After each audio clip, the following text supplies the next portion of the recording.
সুপ্রিয় দর্শক মণ্ডলী, আমন্ত্রণ সাম্প্রতিক বিষয়ে মুক্ত আলোচনার অনুষ্ঠান তৃতীয় মাত্রা দেখবার জন্য। তৃতীয় মাত্রার আজকের অতিথি আমার বায়ে আছেন ক্ষমতাসীন দল বাংলাদেশ জাতীয়তাবাদী দল বিএনপি থেকে নির্বাচিত জাতীয় সংসদ সদস্য আবু ইউসুফ মোহাম্মদ খলিলুর রহমান এবং আমার ডানে আছেন প্রধান বিরোধী দল বাংলাদেশ আওয়ামী লীগ থেকে নির্বাচিত জাতীয় সংসদ সদস্য শাহজাহান খান। আমি প্রথমে সরকার দলীয় মাননীয় সংসদ সদস্য আপনার কাছে জানতে চাইব যে দেশের যে অবস্থা তাতে আপনারা যারা রাজনীতি করছেন, রাজনীতিবিদরা, দেশের মানুষকে কি কোনো স্বপ্ন দেখাতে পাচ্ছেন কিংবা কোনো আশা জাগাতে পাচ্ছেন কিনা? আমি বর্তমানে কি করছেন সেই প্রসঙ্গ গেলাম না। বাংলাদেশের বর্তমান প্রেক্ষাপট যেটি, এটি হচ্ছে রাজনৈতিক সহনশীলতার অভাব। এই রাজনৈতিক সহনশীলতার যদি আমরা বৃদ্ধি করতে পারি, পরস্পরের প্রতি যদি আমরা শ্রদ্ধাবোধ অর্জন করতে পারি, যে প্রত্যাশা নিয়ে 1991 সালে আমরা সবাই মিলে সংসদীয় গণতন্ত্র এদেশে কায়েম করেছিলাম এবং ঐক্যমতের ভিত্তিতে আমরা সেদিন একাদশ এবং দ্বাদশ সংশোধনী পাশ করেছিলাম। সেদিন মানুষের একটা প্রত্যাশা ছিল যে এদেশে সংসদীয় গণতন্ত্র রাষ্ট্রপতি শাসিত সরকারের বিকল্প হিসাবে জনগণের আশা আকাঙ্ক্ষার প্রতিফলন ঘটাবে। কিন্তু আমাদের গণতান্ত্রিক প্রক্রিয়ার চর্চা এত দুর্বল হয়ে গেল যে সংসদ বর্জনের একটি অরাজনৈতিক অগণতান্ত্রিক প্রক্রিয়াকে আমরা বেছে নিলাম, যার কারণে একটি দল ক্ষমতাসীন হবার পর তাকে সঠিক সময় পর্যন্ত কাজ করতে না দেওয়ার একটি প্রবণতা বৃদ্ধি পেল।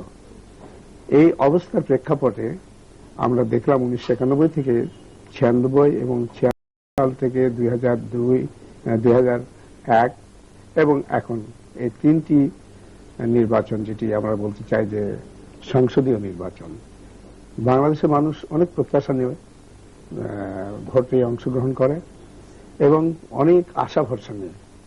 কিন্তু আমরা একটু দেখছি যে আমরা সেই একই বৃত্তেই বারবার ঘুরপাক খাচ্ছি। যখনই দল ক্ষমতায় আসে, আমাদের এখন জোট সরকার, তখনই প্রধান বিরোধী দল নেতিবাচক রাজনীতিতে তাদের অবস্থান নিয়েছেন এবং তারা সংসদ বর্জন করেছেন। ওয়াক আউট, সংসদ থেকে বেরিয়ে যাওয়া, এটা পার্লামেন্ট ডেমোক্রেসির একটি কালচার। কিন্তু লাগাতার সংসদ বর্জন, এটা কিন্তু পার্লামেন্ট ডেমোক্রেসির কালচার না। আমি এখনো মনে করি যদি প্রধান বিরোধী দল সহনশীল মন নিয়ে সংসদে ফিরে এসে সরকারের ব্যর্থতাগুলো যদি ভাবে উপস্থাপন করতে পারেন এবং সরকার সেভাবে পরিচালিত হয়, তাহলে দেশ এবং জাতির জন্য মঙ্গলজনক হবে। কিন্তু যদি লাগাতার হরতাল দিয়ে দেশের সার্বিক অর্থনীতিকে ক্ষতিগ্রস্ত করবার যদি প্রচেষ্টা হয়, তাহলে সারা জাতি অন্ধকারে নিমজ্জিত হবে। কারণ একটি হরতালে বিগত আওয়ামী লীগ সরকারের হিসাব মতোই প্রায় 400 কোটি টাকা প্রতিদিন ক্ষতিগ্রস্ত হয় জাতীয় অর্থনীতির। যদি তাই হয়, তাহলে একটি পয়েন্টে অন্তত একটি কনসেনসাস আমাদের আসা দরকার উভয় রাজনৈতিক দলের। সেটি হচ্ছে এই, আমরা হরতালকে পরিহার করি, আসুন আলোচনার টেবিলে বসি, সংসদে ফিরে আসি, আমরা সেই কথাগুলো বলি সংসদের টেবিলে, সংসদের ভিতরে, পার্লামেন্টের ভিতরে। হয়তোবা তাদের তরফ থেকে বলা হবে যে সংসদে তো আমাদের কথা বলতে দেওয়া হয় না, আমাদের কুৎসিত ভাষায় গালিগালাজ করা হয়। আমি আপনাদের একটু স্মরণ করে দিই, এই কথাগুলো, এই ঘটনাগুলো কিন্তু অতীতেও ঘটেছে। আমি একটু পুনরাবৃত্তি করতে চাই না। কোন নেত্রী সম্পর্কে অশালীন মন্তব্য করা আদৌ কারো পক্ষে করা উচিত না। তবে এই কালচারগুলো ডেভেলপ করেছে বিগত বেশ কিছুদিন ধরে, যেটি বাংলাদেশের মানুষ এই প্রত্যাশায় কিন্তু কখনো আমাদের ভোট দেয় নাই। একটি সুস্থ, সুষ্ঠু, সুন্দর, সবল গণতান্ত্রিক প্রতিষ্ঠান তৈরি হবে, এই প্রত্যাশা। গণতন্ত্রের চর্চা হবে, সংসদে গণতন্ত্র আরো বেশি দৃঢ় রূপ লাভ করবে, এই প্রত্যাশায়। কিন্তু আমরা বারবার বাংলাদেশের মানুষ কিন্তু একটি জায়গাতে হোঁচট খায়, তাদের প্রত্যাশা পূরণ হয় না। একটি সরকারে 1 বছর কি 1.5 বছর যেতে কি না যেতেই প্রধান বিরোধী দল তার সেই সরকারকে টেনে হেসড়ে নামানোর জন্য হরতাল সহ এমন খানিকগুলো কর্মসূচি গ্রহণ করে, তখন আর জাতীয় অর্থনীতির অগ্রগতির চাকাটা থেমে যায়। সেই জন্য সর্বপ্রথম দরকার জাতীয় ঐক্যমতের। যে কথাগুলো আপনি বলছেন প্রধানত আমি বিরোধী দলের কি কি করা উচিত সেই কথাগুলোই বলছেন। সরকারি দলের বা সরকারের কি করা উচিত? সরকার কি মানুষকে কোনো আশার জায়গায় নিয়ে যেতে পারছে? হ্যাঁ, সরকার যে ধরুন সরকার যে আপনার এবছর যে ডেভেলপমেন্ট প্রক্রিয়াগুলো গ্রহণ করেছিল সারা দেশে, সেই ডেভেলপমেন্ট প্রক্রিয়ার মধ্যে স্কুল, কলেজ, মাদ্রাসা, রাস্তাঘাট, ব্রিজ, কালভার্ট এগুলো অবকাঠামো নির্মাণ ব্যাপক ব্যবস্থা গ্রহণ করেছে। পল্লী বিদ্যুৎকে জনগণের কাছে পৌঁছে দেওয়ার ব্যবস্থা গ্রহণ করেছে। তারপরে আপনার যে আমাদের যে বিষয়টি আমাদের সবচেয়ে বেশি গুরুত্বপূর্ণ ছিল সেটি হচ্ছে শিক্ষার ক্ষেত্রে একটা মারাত্মক পদক্ষেপ গ্রহণ করেছে। নকল মুক্ত পরিবেশে পরীক্ষাগুলোকে নেওয়ার ব্যবস্থা গ্রহণ করেছে। অন্তত একটি প্রজ্ঞা সম্পূর্ণ একটি জাতি যেন গঠিত হয় এই ব্যবস্থাগুলো গ্রহণ করেছে। এগুলো কিন্তু সুফল বাংলাদেশের মানুষ কেবল পেতে শুরু করেছে। এরই মধ্যেই তো দেখা যাচ্ছে যে বিরাট কর্মসূচি নিয়ে বিরোধী দল আগে আসছে। আমরা জাতিকে একটা আলো দেখাতে চেয়েছি। আমাদের সরকার চেষ্টা করেছে খানিকগুলো বিষয়ে সুস্পষ্ট পদক্ষেপ নিয়ে এগিয়ে যাওয়ার, এবং এগুলোকে আমরা কিছুটা সফলও হয়েছি। এবং সেই ক্ষেত্রে এখন নেতিবাচক রাজনীতি আপনার কাছে আমার প্রায় একই ধরনের প্রশ্ন, যে আপনারা স্বীকার করুন কিংবা নাই করুন, মানুষ কিন্তু প্রচন্ড হতাশ সরকারের উপরে, সরকারি দলের উপরে এবং বিরোধী দলের উপর। মানে গোটা রাজনৈতিক নেতৃত্বকে নিয়ে মানুষের মধ্যে এক ধরনের হতাশা বিরাজ করছে বাংলাদেশে। তো আপনারা কি পাচ্ছেন না কেন? এবং আমরা যদি বলি যে আপনারা তো এখন যারা রাজনীতি করছেন তাদের মধ্যে দ্বিতীয় বা তৃতীয় প্রজন্মের নেতা, তৃতীয় প্রজন্মের আমি বলবো, আপনাদের মধ্যেও সেই বৃত্ত ভাঙবার, যে বৃত্ত তৈরি হয়েছে রাজনীতির, সেই বৃত্ত ভাঙবার কোন চেষ্টা আছে বলে মনে হয় না। আপনাকে ধন্যবাদ জনাব জিল্লুর রহমান সাহেব। একই সঙ্গে আমি ধন্যবাদ জানাই আমার বন্ধু আবু ইউসুফ খলিলুর রহমান সাহেবকে। আজকে দেশের রাজনৈতিক প্রেক্ষাপটে যে অবস্থা আমরা এসে দাঁড়িয়েছি এ সম্পর্কে আপনি কিছু কথা তার কাছে শুনতে চেয়েছিলেন। আমার বন্ধু যে কথাগুলো বলার চেষ্টা করেছেন আপনি সঠিক ধরেছেন, যে আসলে বিরোধী দলের উপরে দায় দায়িত্ব চাপিয়ে দিয়ে নিজের পার পাওয়ার, এটা কিন্তু আসলে ঠিক নয়। আজকে রাজনীতির যে অবস্থানে আমরা দাঁড়িয়েছি অত্যন্ত জটিল এবং কঠিন জায়গা থেকে, এই জায়গায় থেকে উত্তরণ করানোর জন্য আমাদের যেমন সরকারি দল, বিরোধী দল উভয়ের একটা প্রচেষ্টা না হলে কিন্তু আজকের এই সংকটকে মোকাবেলা করা কঠিন। এটা আমার ব্যক্তিগত বলেছেন ঐকমত্যের কথা। এবং সেই জায়গাটায় আসতে হলে কি করতে হবে? উনি যে বলেছেন পারস্পরিক শ্রদ্ধাবোধ নষ্ট হয়ে গেছে, অত্যন্ত বাস্তব। উনি বলেছেন নেতিবাচক রাজনীতি আজকে একটা রূপ লাভ করেছে, গোটা রাজনীতি বাস্তব সম্মত। তবে আমাদের দেশের গণতান্ত্রিক যে চর্চা, এটা কিন্তু আমরা কখনো কখনো করেছি, যেমন কখনো কখনো সামরিক শাসনের মানে ছায়াতলে দাঁড়িয়ে গণতন্ত্রের চর্চা করেছি, কখনো আবার গণতন্ত্রের সত্যিকার রূপ দেওয়ার চেষ্টা করেছি, আবার সেখানে সেট পড়েছে। এই ধরনের ঘটনা ঘটেছে। যেমন এই মুহূর্তে যদি আমরা দেখি যে এই সরকারের সময় যে গণতান্ত্রিক যে প্রতিষ্ঠানগুলো একের পর এক ভেঙে পড়েছে, এবং গণতন্ত্রের যে বক্তব্য, মূল বক্তব্যটি, যেমন ভলটায়ার বলেছেন যে তোমার মত প্রকাশের, তোমার মতের সঙ্গে আমি একমত পোষণ নাও করতে পারি, কিন্তু তোমার মত প্রকাশের স্বাধীনতার জন্য আমি জীবন দিতে প্রস্তুত। আজকে কি সেখানে আমরা দাঁড়িয়ে আছি? সেখানে কিন্তু আমরা দাঁড়িয়ে নেই। এবং এটাকে আজকে গোটা অবস্থাকে বিশ্লেষণ করলে, দেশের রাজনীতিকে বিশ্লেষণ করলে, দেশের মানুষের মতামত প্রকাশের স্বাধীনতা আজকে কিভাবে মানে ক্ষুণ্ণ হয়েছে, কিভাবে ভুলুণ্ঠিত হচ্ছে, এটাও কিন্তু আজকে ঘটনা দিয়ে বলা যাবে। যেহেতু আপনি যে জায়গাটায় বলছেন যে আমরা বর্তমান এই দেশে এই সংকটকে মোকাবেলার জন্য মূল দায়িত্ব কিন্তু নিতে হয় সরকারের, কারণ সরকারের দায় দায়িত্ব সেটা বিরোধী দলের উপরে চাপিয়ে দিয়ে কিন্তু সরকার এখান থেকে পার পাওয়ার কোনো উপায় নেই। যেখানে সংসদকে কার্যকর করবে, সংসদকে কার্যকর করার জন্য যে যে পদক্ষেপগুলো গ্রহণ করা দরকার সেটা কিন্তু ওনারা করছেন না, এবং উপরন্ত সেখানে সংসদ যথার্থ কার্যকর হয়েছে বলেও কিন্তু যখন বিরোধী দল সংসদে নেই তখনও বলা হচ্ছে সংসদ যথার্থ কার্যকর। এই কথাটা স্পিকার সাহেব যখন পার্লামেন্টে বলেন, স্বাভাবিকভাবে কিন্তু সেখানে জনগণের মনে প্রশ্ন দাঁড়ায় যে বিরোধী দলকে অনুপস্থিত রেখে সংসদকে কার্যকর কিভাবে হচ্ছে আমরা জানি না। জাতীয় পার্টি দুইবার তারা সংসদ বর্জন করল, এবং এই দুইবারই জাতীয় পার্টিকে আনার জন্য তাদের যে প্রচেষ্টা অব্যাহত ছিল, এবং তারা সেখানে নিয়ে এলো মান্নান ভূঁইয়া সাহেবের মতো একজন ব্যক্তি, রাজনৈতিক ব্যক্তিত্ব, আমি মান্নান ভূঁইয়া সাহেবকে ওনাদের মহাসচিব বলেই আমি বলতে চাই না, উনি বাংলাদেশের রাজনীতির মানে আজকের প্রেক্ষাপটে একজন বলিষ্ঠ নেতা। তার মতো ব্যক্তিত্ব বললেন যে এরশাদ সাহেবের এই এটা একটা ভিন্ন কালার দেওয়ার চেষ্টা করা হলো। কিন্তু সরকারের যে মানে এখানে একটা কূটকৌশল এবং সরকারের যে অসৎ উদ্দেশ্য, সেইটা কিন্তু এখানে কিন্তু উনি বাইপাস করে গেছেন। কাজে এই ধরনের মানসিকতা নিয়ে কিন্তু সংসদকে কার্যকর করা যাবে না।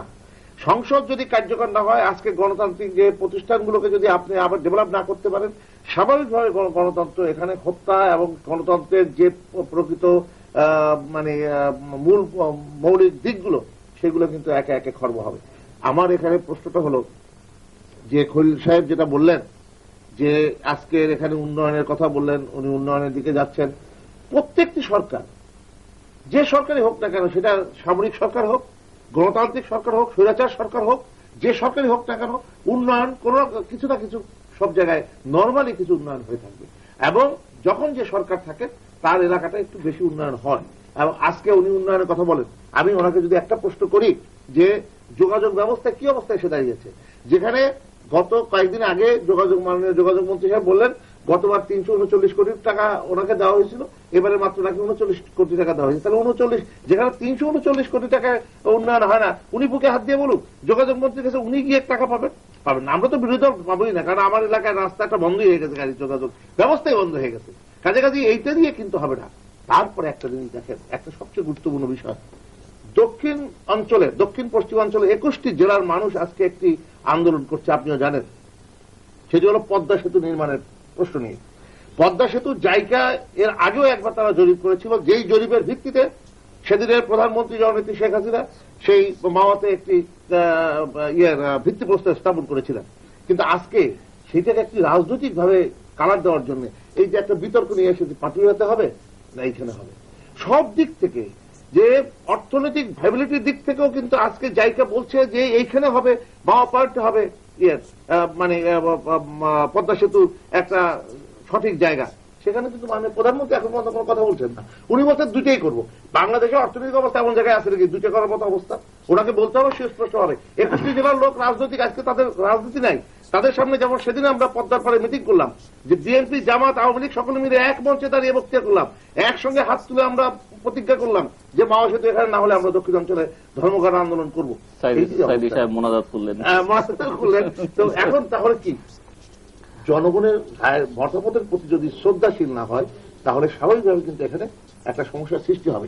যেটা জননেত্রী শেখ হাসিনা ছিলেন, জনগণের মতামতের প্রতি শ্রদ্ধা তার ছিল বলেই কিন্তু এই বিষয়টা নিয়ে এসেছিলেন যে পদ্মা সেতু মাওয়াতে করার। কিন্তু আজকে এই সরকারের মাননীয় প্রধানমন্ত্রী কিন্তু এই জায়গাটায় সুস্পষ্টভাবে কিছু বলছেন না। এবং আমি মনে করি এটাকে একটি রাজনৈতিক, যেহেতু শেখ হাসিনা এখানে ভিত্তিপ্রস্তর স্থাপন করেছেন, উনি কি তাহলে বলতে হবে যে এখানে না করে অন্য জায়গায় করতে হবে? এটা হতে পারে না। সেই জন্য আমি বলতে চাচ্ছি সংসদকে কার্যকর করা, এবং তার জন্য যে যে দায়-দায়িত্ব আপনাদের নেওয়া উচিত সেটা নিন।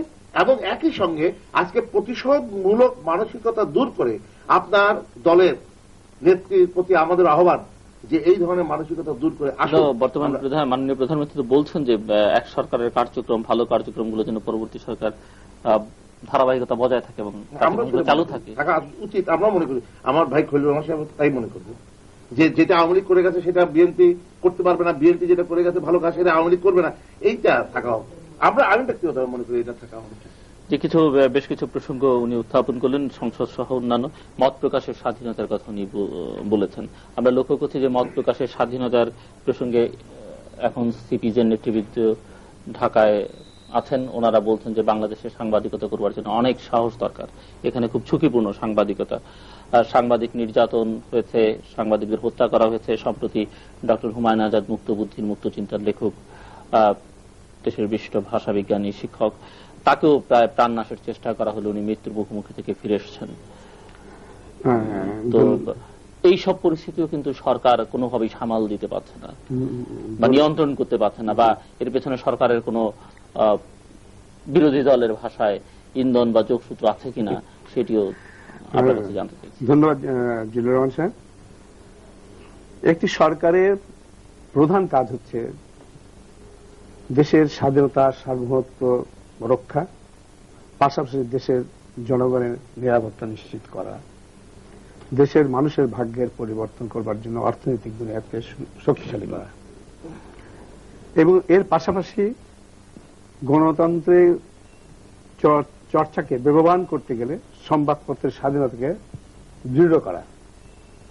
এবং সংবাদপত্রের স্বাধীনতার মানে হচ্ছে সাংবাদিকদের লেখার স্বাধীনতা, মত প্রকাশের স্বাধীনতা, যেটি আমাদের কনস্টিটিউশনে, সংবিধানে স্পষ্টভাবে বলা হয়েছে। আমি আপনাকে একটি কথা বলতে পারি যে আমাদের সরকার কিন্তু আমাদের সেই আগের সরকার, এই আগের সরকার বলবো না, 75 সালে সরকারের মতো সংবাদপত্রের ত্রুটি চেপে ধরে সব সংবাদপত্র বন্ধ করে দিয়ে 4টি সংবাদপত্র রাখেনি। সকল সংবাদপত্র চালু আছে এবং তারা তাদের মত প্রকাশ করছে। কোন কোন জায়গায় ঝুঁকিপূর্ণ হয়েছে, আপনারা সবাই জানেন, এটি বিরোধী দলের নেত্রীও জানেন যে ওনাদের সরকারের আমলেও দেশের দক্ষিণাঞ্চলের যে তাণ্ডবগুলো হয়েছে, যার জন্য সেখানে স্পেশালি নাসিম সাহেব নিজেই সেখানে যৌথ বাহিনী দিয়ে অস্ত্র উদ্ধার এবং এই সরবরাহে নিয়ন্ত্রণ করবার চেষ্টা করেছেন। তাদের এত বেশি, তারা এত ফেরেশাস হয়ে পড়েছে। আপনি জানেন যে আমাদের উপমন্ত্রী দুলুর 2 ভাই, একটা ভাস্তাকে মেরেছে, তারা ফুফাতো ভাইকে মেরেছে, খালাতো ভাই, আবার চিঠিও দিয়েছে যে দুলু সহ তার আরো কাউকে মারা হবে বলে লিস্ট করেছে। এমনকি আমাদের উত্তরাঞ্চলটা কিন্তু খুব শান্ত ছিল। আমার জেলাতেও জনযুদ্ধের লিফলেট ছাড়ানো হয়েছে। আপনি বলুন, কোন সরকার কি এগুলোকে প্রশ্রয় দেবে, আশ্রয় দেবে? তবে সরকারের যে মূল দায়িত্ব, সেই দায়িত্ব পালনের ক্ষেত্রে এগুলো একটি ইন্ডিকেশন আসতেছে যে কোথায় থেকে এই সন্ত্রাসীরা এত লম্বা হাত পাচ্ছে। সরকারের যদি আশ্রয় প্রশ্রয় না থাকে তাহলে এরা ফুলে ফেপে বৃদ্ধি পাচ্ছে কেন? এদের তৎপরতা কমছে না, বাড়ছেই। তাহলে তো আপনি বুঝতে পারছেন, যদি সরকারের আশ্রয় প্রশ্রয় থাকতো তাহলে সরকারি দলের লোকেরা কখনো আহত নিহত হতো না, বা সরকারের যদি প্রশ্রয় থাকতো তাহলে ওই আজকে আমাদের তাইবুর রহমান যে মেয়র, তার উপরে খুলনার মেয়রের উপরে গ্রেনেড নিক্ষেপ হতো না। সরকারের প্রশ্রয়। আমার কথা হচ্ছে, let me allow me to finish, আমার কথা হচ্ছে যে সন্ত্রাসীদের কোন দল নাই, এরা একটা আজব একটা চিজ। এদের হাত পা এত লম্বা হয়ে গেছে, এদেরকে উচ্ছেদ করতে হলেও আমাদের জাতীয় ঐক্যমত্য দরকার। আমি বলবো এই লোকটি ভালো, ওনারা বললো এই লোকটি মন্দ। আমি বললাম এই লোকটি খারাপ, ওনারা বললে এই লোকটি ভালো। এই বললে চলবে না। সন্ত্রাসী যেই হোক, অনেকগুলো এজেন্সি আছে, সেই এজেন্সির মাধ্যমে তাদের তালিকা তৈরি করে নিয়ে একেবারে তাদেরকে সমূলে উৎপাদন করার জন্য আমি মনে করি জাতীয় ঐক্যমত্যের দরকার, এবং এখানে প্রধান বিরোধী দলের একটা ভূমিকা থাকা দরকার। সরকার কখনই কি চাইবে জানমালের নিরাপত্তা নিশ্চিত না করার? সরকারের প্রচেষ্টা আছে। আপনি দেখেছেন যে আমাদের এটা নির্বাচনী ইস্তাহারে ছিল বলে আমাদের দেশনেত্রী বেগম খালেদা জিয়া, তিনি দায়িত্ব নেবার পরে যৌথ বাহিনীকে, এই সেনাবাহিনীকে নিয়োগ করলেন, ক্লিন হার্ট অপারেশন শুরু করলেন, এবং মানুষের মধ্যে একটি আস্থা ফিরে এসেছিল সেই সময়টাই। এমনকি মানুষ রাতে অনেক রাত পর্যন্ত শপিং করেছে। কিন্তু আমরা পরবর্তীকালে দেখলাম যৌথভাবে প্রত্যাহার হওয়ার পর অনেক সন্ত্রাসী পালিয়ে গিয়েছিল, দেশের বাইরে চলে গিয়েছিল, আবার তারা এসে হাজির হয়েছে। এমনি করে তাদের যে একটা নেটওয়ার্ক তৈরি হয়েছে, এই নেটওয়ার্কটাকে সমূলে ধ্বংস করতে হলে জাতীয় ঐক্যমত্য দরকার হবে এবং বিরোধী দলের সহযোগিতার প্রয়োজন হবে। আমি কখনোই আশাভঙ্গ হই না, কারণ একটি কথা আছে, there is a light at the end of tunnel. টানেলেও ওই পাশে একদিন সত্যি আলো দেখা যাবে। বাংলাদেশের অবস্থানগত দিক, এটা খুবই প্রাচুর্যময় একটা দেশ। এদেশের সম্ভাবনা অনেক ব্যাপক। যদি আমরা পরস্পরের প্রতি শ্রদ্ধাশীল হয়ে ঐক্যমতের ভিত্তিতে আমরা এই সব দুষ্কৃতিকারী এবং এই সব সন্ত্রাসীদের যদি মূলোৎপাটন করতে পারি, বাংলাদেশ একটি শান্তির নীড় হবে এবং শান্তির বাতাবরণ বইবে। আচ্ছা, আমি একটু এই সব প্রসঙ্গে বলতে চাই, আসলে আপনি যে কথাগুলো বলছেন অত্যন্ত বাস্তব। যে আজকে দেশের এই যে মানে তথাকথিত বিপ্লবীরা তো আজকে সেই বিপ্লব করে না, তারা হলো নিজেদের জীবন জীবিকা নির্বাহের জন্য তারা গ্রামে গ্রামে চাঁদা উঠায় আর মানুষ হত্যা করে তাদেরকে মানে ওখান থেকে মানে টাকা লোভে। এইটাই হলো বাস্তবতা। কিন্তু প্রশ্ন হলো এই জায়গাটায় আওয়ামী লীগের সময় এরশাদ শিকদারের মতো লোককে কিন্তু আওয়ামী লীগ ধরছিল। স্বরাষ্ট্রমন্ত্রী তৎকালীন স্বরাষ্ট্রমন্ত্রী মোহাম্মদ নাসিম তাকে গ্রেপ্তার করেছিল, এবং এই বিভিন্ন সরকার গেছে, ইয়েকে কিন্তু এরশাদ শিকদারকে কেউ টাচ করতে পারেনি। দক্ষিণ পশ্চিমাঞ্চলের কথা আপনি বলেছেন, বাস্তব ঘটনা বলেছেন। আওয়ামী লীগের সময় সর্বপ্রথম দক্ষিণ পশ্চিমাঞ্চলের লোক একটু শান্তিতে ঘুমাইতে পারছিল। বহু সন্ত্রাসীদের কাছ থেকে অস্ত্র উদ্ধার করেছে, তাদেরকে সারেন্ডার করিয়েছে, এবং তাদেরকে মোটামুটি একটা মানে সামাজিক অবস্থান সৃষ্টির জন্য চেষ্টা করেছে। আবার যারা যারা সবচেয়ে বেশি দোষী তাদেরকে গ্রেপ্তার করে কারাগারে নিক্ষেপ করেছে। কিন্তু আমি একটা কথা বলি, ডক্টর হুমায়ুন আজাদের উপরে যখন আক্রমণ হলো, মাননীয় প্রধানমন্ত্রী কি উক্তি করলেন? সমস্ত দায় দায়িত্ব বিরোধী দলের উপর চাপাই দিলেন। ডক্টর কামালের গাড়ি বহরে যখন হামলা হলো, তখন স্বরাষ্ট্রমন্ত্রী বললেন যে তার মধ্যকার সন্ত্রাসীরা এটা করলো। যখন স্বরাষ্ট্রমন্ত্রী প্রধানমন্ত্রী যখন এই ধরনের দায়িত্বহীন ভাবে কথা বলবেন, আমি এই কথা একটু শক্তভাবে বলতে চাই যে এই দায়িত্বহীনতার জন্যই কিন্তু আজকে সমাজের এই অবস্থাগুলো সৃষ্টি হয়েছে। আপনি মেয়র সাহেবের উপর যে আপনাদের দলের মেয়র খুলনার, তার উপরে যে গ্রেনেড নিক্ষেপ হলো, আপনারা কি সেগুলো উদ্ঘাটন করতে পেরেছেন? কেন সেগুলো উদ্ঘাটিত হয় না? যে যে ঘটনাগুলো ঘটলো একের পর এক হলো না কেন?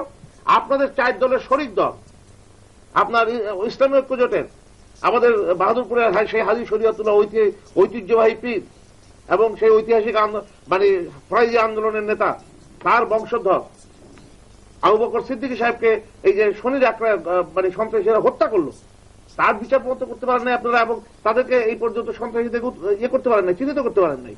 তাহলে সন্ত্রাস কারা করছে? সন্ত্রাসীদেরকে লালন পালন যদি করেন, প্রকারান্তরে তারাই কিন্তু একদিন ওই ফ্রাঙ্কেনস্টাইনের সেই দৈত্যের মতো আপনাদেরকে গিলে খাবে। সেটাই হচ্ছে আজকে। আপনারা যেটা বলছেন অত্যন্ত বাস্তব। শুধু আওয়ামী লীগ পরে এটা সঠিক নয়, তবে আপনারা বেশি আওয়ামী লীগ পারতেছেন, এটি হলো বাস্তব। আপনারাও কিছু কিছু মরছেন, এবং জামাত এই পর্যন্ত মরা নেই। এই সেদিন বাগেরহাটে একজন জামাত মারা গেছে, এ পর্যন্ত জামাতের গায়ে টাচ কেউ করেন নাই। কেন? জামাতকে আপনারা ক্লিনহাটের সময় যেই জামাত চট্টগ্রামে, রাজশাহীতে, তারা বিশ্ববিদ্যালয়গুলোতে অস্ত্রের ঝনঝনানি, সেখানে কাউকে আপনারা ক্লিনহাটের সময় একটা টাচ করেছেন? কেন করেন নাই? করেন নাই যে তাদেরকে নিয়ে ক্ষমতায় গেছেন, তাদের সঙ্গে কি গোপন চুক্তি আছে আমরা জানি না, তবে তাদেরকে সেই 71 সালে সেই জামাতিরা যারা বুদ্ধিজীবীদের হত্যা করেছে, তারাই তো আজকে হুমায়ুন আজাদের উপর আক্রমণ করেছে। কি কারণে? পাক শাহজামিন সাদবাদ এই বই লেখার অপরাধে তাকে হত্যা করার জন্য ওই যে 61 জনের একটা ক্লিন লিস্ট করেছে, তার মধ্যে হুমায়ুন আজাদের নাম ছিল। মাননীয় প্রধানমন্ত্রীর কাছে সেই লিস্ট গোয়েন্দারা দিয়েছে, গোয়েন্দারা। আপনারা মাননীয় প্রধানমন্ত্রী সেই ব্যাপারে কোন ব্যবস্থা করেছিলেন? কোন ব্যবস্থা গ্রহণ করেন নাই। কাছাকাছি আজকে যে সন্ত্রাসগুলো, আমি বহু ঘটনা বলতে পারি, ঘটনা না বলে শুধুমাত্র এদিকে বলতে চাই, দক্ষিণ পশ্চিমাঞ্চলে আজকে যে ঘটনা, যে উত্তরবঙ্গে ছড়িয়ে দেওয়ার কথা বলেছেন, অত্যন্ত বাস্তব। শুধু উত্তরবঙ্গে কেন, সারা দেশে সংক্রামক ব্যাধির মতো ছড়িয়ে পড়বে যদি আপনারা এদেরকে এখন পর্যন্ত আপনারা নিয়ন্ত্রণ না করতে পারেন। সারা দেশটাকে কোথায় নিয়ে যাচ্ছি আমরা, এটা কি একবার হিসাব করে দেখেন। সুতরাং আমার কথাটা হলো এখানে যে আপনাদের আজকে দলমত নির্বিশেষে, আপনি যে কথা বলেছেন জাতীয় ঐক্য, কে জাতীয় ঐক্যের ডাক দেবেন? সেই ধরনের নেতা আজকে কোথায়? কিন্তু আজকে প্রশ্নটা হলো যে যেহেতু সরকার আপনারা, সেই কারণে আপনাদের দায় দায়িত্ব বেশি নেই আজকে মাঠে অন্তত জাতীয় ঐক্যের প্রশ্নে একটু মানে শালীনভাবে আপনাদেরকে একটু মানে ধৈর্য সহকারে, এবং আপনাদেরও শালীনতা বজায় রেখে কথা বলতে হবে। মাননীয় প্রধানমন্ত্রী যেভাবে মাঝে মাঝে কথা বলেন, এই শালীনতা দিয়ে জাতীয় ঐক্য গড়ে উঠবে না। আপনারা হ্যাঁ করতে পারবেন, যেমন হরতালে আপনারা মিটিং করতে পারবেন, হরতালের দিনে আপনারা মিটিং করবেন, রাস্তার উপরে বাচ্চা মেয়েদেরকে দাঁড় করিয়ে ঘন্টার পর ঘন্টা তারা ফেন্ট হয়ে পড়ে যাবে, তাদের অভিভাবক সাথী ধরে রাখবে বাচ্চাদের জন্য, সেই বাচ্চাদেরকে নিয়ে রাস্তার উপর দাঁড় করে এগুলো করাতে পারবে। কিন্তু আসলে এটা দিয়ে হরতাল রোধ করা যাবে না। হরতাল কেন হচ্ছে? হরতাল আপনি করেন নাই 184 দিন। আওয়ামী লীগের সময় আপনার হরতাল করেন নাই? হরতাল করেছেন। এখন হরতাল করেন নাই? বাগেরহাটের জামাতের নেতা মারা যাওয়ার পরে হরতাল হয় নাই? আপনার নাটোরের দুলু সাহেবের সেখানে হরতাল করে নাই আপনার মন্ত্রী? হরতাল এটা হলো একটা গণতান্ত্রিক। ঠিক, আমি যেটা বলতে চেয়েছি বোধহয় আপনি সেটাকে পাশ কাটিয়ে যাচ্ছেন। সেটা হচ্ছে এই, আমি যেটা বলতে চাই, এই উপমা যদি দিতে থাকি, আপনার নেত্রী হঠাৎ করে এই ঘটনা ঘটবার পরে মৌলবাদীরা এটা করেছে, উনি কোন সাক্ষী পেয়েছিলেন, কি এভিডেন্স তার কাছে ছিল, উনি চট করে এই মন্তব্যটা কেন করলেন? লাগামহীন বক্তব্য আপনি বলছেন প্রধানমন্ত্রী দিয়েছে। প্রধানমন্ত্রী বলেছে পরের দিন হরতাল, এটা একটা ইস্যু তৈরি করার জন্য কেউ এটা করতে পারে। এরকম কথা বলেছে। কিন্তু উনিও তো বিরোধী দলের একটা রেসপন্সিবল, ছায়া গভর্নমেন্টের উনি প্রধানমন্ত্রী হতে পারেন আগামী দিনে। তো উনি কি করে আগেই বলে দিলেন উইদাউট এনি এভিডেন্স, যেমন সাক্ষী প্রমাণ এখনো হয়নি, তদন্ত হচ্ছে, তার আগে বলে দিলেন যে উমুকে মেরেছে। এই কাদা ছোড়াছুড়ি রাজনীতি থেকে আমাদের এই বৃত্ত থেকে বেরিয়ে আসতে হবে। নাম্বার 2, আপনি বললেন যে সরকারের মদত আছে। সরকার মদত আছে এই কথাটা কি কোন সাক্ষ্য প্রমাণ দিয়ে প্রমাণিত আছে যে সরকার মদত দিয়েছে এই সন্ত্রাসীদের? কোন জায়গায় নাই। আপনারা বলবেন circumstantial evidence. Circumstantial evidence speaks honest truth, it cast both ways. কখনো নেগেটিভ হতে পারে, কখনো পজিটিভ হতে পারে। এখন প্রশ্নটা হচ্ছে সন্ত্রাসে কেউই প্রশ্রয় যায় না, আমি মনে করি বিরোধী দল নেতৃত্ব দেয় না, কিন্তু সন্ত্রাস দেশে হচ্ছে। এই সন্ত্রাসকে আমাদের প্রত্যেকের যৌথ প্রচেষ্টায় সন্ত্রাসকে দমন করতে হবে। আজকে হুমায়ুন আজাদের উপরে যে আক্রমণটা হয়েছে, এই আক্রমণটা একটা ঘৃণ্য আক্রমণ, বর্বরোচিত আক্রমণ। এটি যে কোনো মুক্ত মানুষের বিবেকে এটা বাঁধবে যে কেন তার উপরে আক্রমণ হবে। এখন প্রশ্ন হচ্ছে, তিনি সিএমএসএ ট্রিটমেন্টে আছেন, প্রধানমন্ত্রী তাকে দেখতে গেছেন, আর সারা রাজধানীতে প্রচার করে দেওয়া হচ্ছে তিনি মারা গেছেন। কত ব্যাপক এর প্রতিক্রিয়া হতে পারে। Careless comments sometimes brings many things, যেটি ন্যাশনাল জাতীয়ভাবে অসম্ভব ক্ষতি হতে পারে।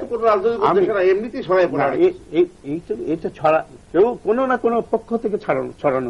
একটা কথা আমি একটা প্রশ্ন রাখি আপনাকে। মাননীয় প্রধানমন্ত্রী তাকে দেখতে গেছেন, মাননীয় বিরোধী দলের নেত্রী আপনি বলছেন যে ছায়া গভর্নমেন্টের উনি প্রধানমন্ত্রী, তাহলে সেখানে কি উনি দেখতে যাওয়ার অধিকার উনি রাখেন না? ওনাকে আপনার মাননীয় প্রধানমন্ত্রী ক্যান্টনমেন্টে থাকবেন, আর আপনি বিরোধী দলের নেত্রীকে ক্যান্টনমেন্টে একজন রোগী দেখতে দেবেন না? এইটা কোন সাধারণত আপনি বোধহয় ভুলে গেছেন, আমরা যখন বিরোধী দলে ছিলাম, আমাদের বিরোধী দলের নেত্রী তৎকালীন বেগম খালেদা জিয়া সাতক্ষীরাতে রিলিফ অপারেশনের জন্য যাচ্ছিল। আপনারা তাকে রিলিফ অপারেশন করতে দেননি, ওখান থেকে ফিরিয়ে দিয়েছেন। কিন্তু এখন কি ঘটনাটা আমি এটাকে সমর্থন করছি না। আপনারা যে এই কাজটা আমি বলছি, আমি যেটা বলছি, যদি কেউ ভুল করে তাহলে ভুলকে আপনি কি সেই ভুলের পথেই হাঁটবেন? সুষ্ঠু রাজনীতিতে ফিরে আসতে হবে, আমাদের মূল ধারাতে ফিরে আসতে হবে, গণতন্ত্রের চর্চাকে প্রাতিষ্ঠানিক রূপ দিতে হবে। এটা দিতে গেলে সবার সহনশীলতা দরকার, যেটা আমি স্টার্টিংয়েই বলেছি, আমি প্রারম্ভেই বলেছি, মুখবন্ধেই বলেছি, সহনশীলতা মুখ্য ভূমিকা রাখবে। এখন এই মুখ্য ভূমিকা বিরোধী দলের না আপনাদের দুই দলেরই মুখ্য ভূমিকা সরকারের। এখন সরকারের তরফ থেকে যখনই কোনো প্রস্তাব দেওয়া হচ্ছে,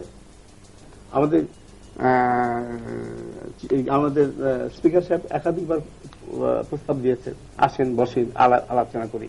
আপনাদের উপনেতার সঙ্গে কথা হলো মান্নান ভূঁইয়ার, যে আসেন বসেন আমরা কথা বলি। উনি বলেন ঠিক আছে, আমি আমার নেত্রীর সঙ্গে বুঝে তারপর কথা বলবো। এই যে আপনার বুঝতে গেলেন, এখনো সেই বুঝ শেষ কিন্তু হয়নি। আপনাকে একটা চিঠি দেওয়া হয়েছে, 3 দফা দাবি নিয়ে একটা আপনাদের কাছে একটা চিঠি দেওয়া, স্পিকার সাহেবকে চিঠি দেওয়া হয়েছে। স্পিকার সাহেব কি করবেন? স্পিকার সাহেব আমি শেষ করি, আপনি দফা যতই লেখেন না কেন, আমরা তো আগের গভর্নমেন্টের আমলে, আমরা যখন আগে সরকারি ছিলাম, 3 দফা 4 দফা অনেকবার চুক্তি লিখিত হয়েছে। চুক্তি করে যেমন প্রেম হয় না, তেমনি গণতন্ত্র কালচার হয় না চুক্তি লিখে। এর জন্য দরকার সহনশীলতা, এর জন্য মানসিক প্রস্তুতি থাকা দরকার। এখন আমি পার্লামেন্টে আর যাব না, এই যদি সিদ্ধান্ত হয়ে থাকে, তাহলে আমি যতই প্রেমের চিঠি আপনাকে দেই না কেন, আর যতই চুক্তি আপনার সঙ্গে আমি স্বাক্ষর করি না কেন, আপনি চিঠি ছাড়া প্রেমও হবে না, বুঝছেন? চিঠি ছাড়া প্রেমও হয় না, এখন খুব কম হয়। তো হতে পারে, আমি নাম উল্লেখ করতে চাই না, অনেকে প্রেম হয়তো চিঠি ছাড়াও করছে। কিন্তু আমার প্রশ্নটা হলো যে একটা প্রবলেম নিয়ে আমরা আপনাদের সামনে কিছু দাবি উত্থাপন করেছি, সেই দাবি নিয়ে আপনি কথা বলতে চান, ভালো কথা, সেটা তো আপনি বলবেন। আমি যখন লিখিত দিলাম আপনাকে, আপনি দেবেন না লিখিত, হ্যাঁ আপনি এই কথাগুলো নিয়ে কথা বলতে চাই। আপনারা সেটা না করে টেলিফোনে বললেন যে আসেন চা খাই, কথা বলি, এটা আসতে পারতেন, আলোচনা করবেন না ভাই। এইটা কিন্তু আপনাকে কিন্তু পরিষ্কার বলতে হবে যে আপনি আলোচনা যদি করতে চান, আপনি যদি মিনিংফুল আলোচনা করতে চান, অবশ্যই আপনাকে, যেহেতু আমরা আপনার সামনে একটা লিখিত দাবিনামা উত্থাপন করেছি, সেই দাবিনামা নিয়ে আপনি কথা বলতে চান, সেই চিঠি নিয়ে আপনার বসা উচিত। আপনারা এই পর্যন্ত কিন্তু তার প্রত্যুত্তর করেন না, একটা চিঠি দিলেও প্রত্যুত্তর পর্যন্ত করেন নাই। এইটা তো হতে পারে না যে আপনি টেলিফোনে বললেন আমি বসে গেলাম, তা হতে পারে না। এটা নিয়ে কথা বলা ভেরি বিগিনিং আপনার যখন বয়কটে গেলেন তার আগের থেকে তারপর থেকেই আমাদের তরফ থেকে কিন্তু স্পিকার সাহেব এবং আমাদের স্পিকার সাহেব উদ্যোগ নিয়েছিলেন। মান্নান ভূঁইয়া সাহেব আপনার নিশ্চয়ই মনে আছে, মান্নান ভূঁইয়া সাহেব তাকে বারণ করেছেন, উনি ব্যক্তিগতভাবে উদ্যোগ নিয়েছিলেন। তো আমার কথা, আপনারা যদি খালি একটু কনসেন্ট দিতেন তাহলে আজকের এই পর্যায়ে পয়েন্ট অফ নো রিটার্নে আপনি যেতেন। হ্যাঁ, পয়েন্ট অফ নো রিটার্নে তো আপনারা জোর করে আমাদের পাঠান। যে আমি এই যে সন্ত্রাসটি আমরা কথা বলছি, সন্ত্রাসের মূলে যদি যাই, মানে সন্ত্রাসটা কেন হয়, তাহলে এর একটা অন্যতম কারণ হচ্ছে যে কর্মসংস্থানের অভাব, দারিদ্রতা ইত্যাদি ইত্যাদি, এবং সম্পদ বন্টনে একটা বৈষম্য, এবং এর সঙ্গে রিলেটেড কিন্তু দুর্নীতি। এই দুর্নীতি কিন্তু বিগত এক দশক ধরে প্রায় বাংলাদেশে বহুল আলোচিত বিষয়, এবং আন্তর্জাতিক বিভিন্ন সংস্থাগুলো কিন্তু বরাবরই বলে আসছে যে বাংলাদেশ দুর্নীতিতে ক্রমেই মানে এখন আর শীর্ষে, আর এর উপর আর এক নম্বরে আছে, এর উপরে আর যাবার জায়গা নেই। দুর্নীতির কথা তো আপনাদের নির্বাচনী অঙ্গীকারও ছিল, কিন্তু সেটি আপনি জানেন অন্যতম দমন কমিশন বিল আমরা পাশ করেছি, স্বাধীন দুর্নীতি দমন বিল। নাকি কমিশন ব্যুরো যাই বলুন না কেন, সেগুলো থাকলে যে আমার কথা হচ্ছে যে অনেক সময় দুর্নীতি মোকদ্দমাগুলোতে পলিটিক্যাল ইন্টারফারেন্স হওয়ার সম্ভাবনা থাকে বলেই এই কমিশনের দাবি দীর্ঘদিন থেকে ছিল জাতির। এই কমিশনের দাবিটি সরকার পরিপূর্ণ করেছে, দুর্নীতি দমন কমিশন বিল পাশ হয়েছে। এটা অলরেডি কমিশনার কি হবে তার আউটলাইনটা হয়ে গেছে, আপনার সমর্থন নিশ্চয়ই দেখেছেন যে কারা কারা এখানে থাকবেন। এইটি হওয়ার পরে দুর্নীতির যে অবস্থা গ্রহণ করেছে বাংলাদেশের, সেটা থেকে আমরা আশা করি এখান থেকে আমরা অব্যাহতি পাবো। একদিনে পাবো না, কিন্তু আস্তে আস্তে সুফল পেতে হবে। একদিনেই আমরা পাহাড়ের চূড়ায় উঠতে পারবো না, কিন্তু আমরা আস্তে আস্তে পাহাড়ে ওঠার আমাদের চেষ্টা করতে হবে। আপনার কমিশন, আপনার দুর্নীতি কমিশন তো দুর্নীতির মধ্য দিয়ে আপনারা প্রতিষ্ঠা করলেন কিভাবে? আপনি বলবেন। হ্যাঁ, দুর্নীতির মধ্য দিয়ে আমরা প্রতিষ্ঠা ইয়েকে রুলস অফ প্রসিডিউরকে ব্রেক করে আপনি কিন্তু আপনার সেদিন ইয়ে ছিল না, হাউসে কোরআন ছিল না, এই কোরআন নিয়ে কথা উঠেছে, আপনি কোরআন ছাড়া একটা দুর্নীতি কমিশন পাশ করে দিলেন। আচ্ছা দাঁড়ান, কোরআন ছিল না পাশ করতেন আপনারা, এরাই তো কোরআনটা হয়ে যেত। আপনারা আসেন না কেন? এই একটা ভালো কাজে তো সহযোগিতা আমরা গেলে আপনাদের এই সমস্ত কথাগুলো আজকে তুলে ধরবো, এই কারণে তো আমাদেরকে নিতে চান না। আপনাদেরকে এখন আমি ইনভাইট করতেছি, আপনি আসেন। আপনারা ওনাদের নেয়ার অপেক্ষা থাকবেন, আপনাদেরকে নেওয়ার জন্য নেয়ার অপেক্ষা থাকবেন। মালা নিয়ে দাঁড়িয়ে থাকবো। আপনার মালা নিয়ে তো আপনারা দাঁড়াবেন না। আসেন, জনগণ কিন্তু আপনাদের সংসদ বর্জনের ভোট দেন। আপনি জনগণ তো সংসদ বর্জনের জন্য আপনাদের ভোট দেয়নি। আসেন, জনগণের কথা বলেন। জনগণের পক্ষে আমরা কথা বলতে চাই বলেই তো কথা বলেন। আপনাকে বলি, আপনাকে এই গত অধিবেশনেও 129টা আপনার আমি নোটিশ দিয়েছিলাম আপনার 62 বাংলাদেশে এই যে সন্ত্রাস, দুর্নীতি, তারপরে আপনার এই যে নিত্য প্রয়োজনীয় জিনিসপত্রের ঊর্ধ্বমূল্য ইত্যাদি ইত্যাদি নিয়ে আপনারা আলোচনা করতেন, আমাদের দরকার নাই। আপনারা কি এমন কোন আলোচনার বিষয় ছিল না যেটা সংসদে আপনারা আলোচনা করবেন?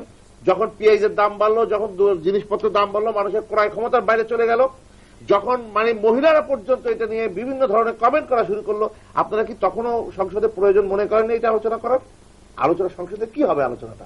আপনারা আলোচনা করতেছেন, দুর্নীতি কমিশন পাশ করলেন। আপনি দুর্নীতি কমিশনের, আমি একটু ঘটনাটা বলি, দুর্নীতি কমিশনে আপনি একটা অনুচ্ছেদ দেখছেন যে সরকার ইচ্ছা করলে মামলা রুদ্ধ করতে পারবে। দুর্নীতি আমার বিরুদ্ধে যদি আজকে মামলা হয়ে থাকে, আমি যদি দুর্নীতিবান ব্যক্তি হয়ে থাকি, আমার বিরুদ্ধে যখন আপনার এই ফাইল মুভ করা শুরু করলো, আমার বিরুদ্ধে তদন্ত হলো ইত্যাদি, প্রমাণের পথে গিয়ে যদি আমার গভর্নমেন্ট হয়, আমার বিরুদ্ধে দুর্নীতি এই মামলা নিয়ে আসতেন পার্লামেন্টে এসে। তার মানে কি আপনারা প্রয়োজন মনে করেন নাই? এবং আপনারা কি করছেন? এখনো সুযোগ আছে, দুর্নীতি ব্যুরোকে বেসরকারি বিল নিয়ে আসেন এখানে, বেসরকারি বিল শুধু রেজলিউশনের স্ট্যান্ডিং কমিটির মেম্বার আছে, আপনি দেন একটা বেসরকারি বিল, লেট উই এক্সামিন এগেইন। না, আপনারা তো এটা চান নাই তো, আপনারা চাইছেন তাড়াহুড়ো করে দুর্নীতি কমিশন পাশ করে। এখানেই তো আমরা বলতে যে দুর্নীতি কমিশনকে দুর্নীতি করার জন্য আপনারা আমার সাথে স্ট্যান্ডিং কমিটি আছে, আপনার শওকত সাহেব তার মেম্বার আছেন, ক্ষমা জাহাঙ্গীর তার মেম্বার আছেন, পাঠান। আমরা কতগুলো বিল পাঠাইছি পার্লামেন্টে, আপনারা একটা নিয়ে আসেন, সংসদে একটা বিল নিয়ে আসেন। আপনারা কি বলতে পারবেন?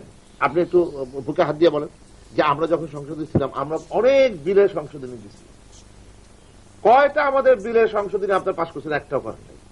অথচ আওয়ামী লীগ যখন ক্ষমতায়, আমি প্রমাণ করে দিতে পারবো, আপনি রুলস অফ প্রসিডিউর আর আপনার প্রসিডিউর দেখেন, যে বহু আমার এখনো মনে আছে মানে প্রধানমন্ত্রী নিজেও একদিন আপনার আপনাদের ওই যে শিল্প মন্ত্রী ছিলেন এখন কেন সাহেব এম কে আনোয়ার সাহেব তার 2টা সংশোধনী গ্রহণ করলেন।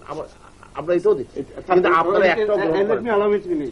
আপনাদের কনস্ট্রাকশন অফ দ্য সেন্টেন্সের ভুল ছিল সেইটা উনি দিয়েছিলেন, কিন্তু আপনাদের এই যে পার্বত্য চট্টগ্রাম চুক্তির উপরে আমরা যখন সংশোধনীগুলো দিলাম, আপনার তৎকালীন স্পিকার হুমায়ুন রশিদ চৌধুরী 10 মিনিট বললেন যে 10 মিনিটের মধ্যে সব সংশোধনের বক্তব্য রাখতে হবে। বলেন তো 1000, 1500 বা 2000, 4000 সংশোধনী 1 মিনিট করলে হলেও তো সময় লাগে। আপনি আসেন না? হ্যাঁ, let me allow me two আপনি বলেন, তাহলে বলেন